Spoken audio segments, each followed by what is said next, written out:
But you want me to go back? I mumbled into her crochet top. She pulled away, but I noticed a weight of emotion fall over her features. I really think it'll do you good to be home. I've talked with your daddy over the phone, and Margaret's had a few meetings with him. I wouldn't be telling you this if we didn't think it was a good environment. Margaret is my social worker, who always wears big Audrey Hepburn sunglasses to our meetings. She was a big believer in this rehabilitation center, but I was skeptical. Alcoholics Anonymous meetings hadn't been enough to help my dad, so I doubted this would either. He'll be home Sunday morning, Aunt June continued, handing me a plate before sitting down next to me. She took the broken chair, the one that rocked slightly if you leaned the wrong way. I've already submitted your transcripts back to Cedarville. That way you can be back with all your friends in time to start junior year together. I could tell she expected me to be more excited. Going home meant that I could go back to my old life, the life that contained my best friends and boyfriend. Well, ex-boyfriend now. I'd been on the dance team and participated in National Honor Society and Earth Club. I grew up going to school with everyone in my class, which was comfortable more than it was congested.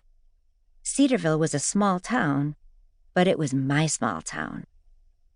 Aunt June would have lost her job if she'd come to live with me in Texas, which is how I ended up in Portland. It wasn't that I was unhappy with the situation, but I wasn't exactly happy having to start over either. My grades made it clear I wasn't trying very hard in school. In the entire 11 months, I'd only made one friend, Katie Jones, who was obsessed with the movie Borat and had memorized all the national capitals of the world. It wasn't my best friends or ex-boyfriend that was making me hesitant to return. It was my father. Sounds good, I told her, but there was very little enthusiasm in my voice. She put her fork down. You know, you're always welcome back here, doll. If you go home and decide it's not where you want to be, you call me. Anytime, day or night. Okay? I promised I would, and that was that. When she sent me off to the airport this afternoon, she gave me a long hug. I breathed in her scent of jasmine that had become one of my only comforts over the last several months. There were tears in her eyes when she pulled away. In the row across from me, a dad watches his kid play some game on his Nintendo DS. The glow of the screen lights up their faces. He gives an encouraging, "Good job, buddy," when his son levels up. The entire exchange makes my gut twist in nervousness. I wish coming home to my dad would be that easy. I pull tighter at my knots. 6 hours and one layover after taking off, I finally land in Austin.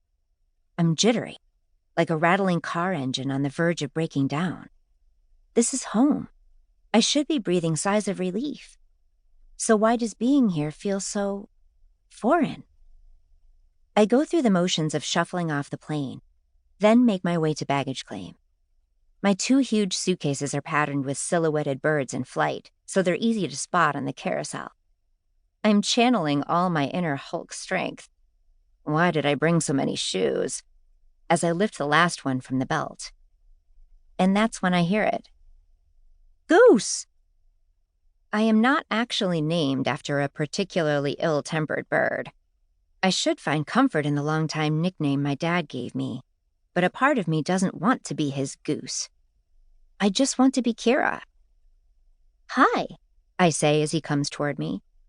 I'm sort of glad I have my luggage in my hands, because it's an excuse not to hug him. The first thing I notice is that he's lost weight. His naturally dark hair is peppered with more gray than before, and he has traces of bags under his brown eyes. Most evenings, he would drink himself to sleep, but maybe the detox threw off his internal clock. My dad steps through my barrier of luggage and leans in to hug me. I breathe into his soft button-down out of habit. Smelling alcohol on him was always a giveaway, but all I smell is unfamiliar laundry detergent and a bit of musky cologne. Here, let me get that. He takes the handles of my 2 heavy rollaways in each hand. How was your flight? Good, I lie. Small talk. I'm sure he doesn't care to hear about the weather.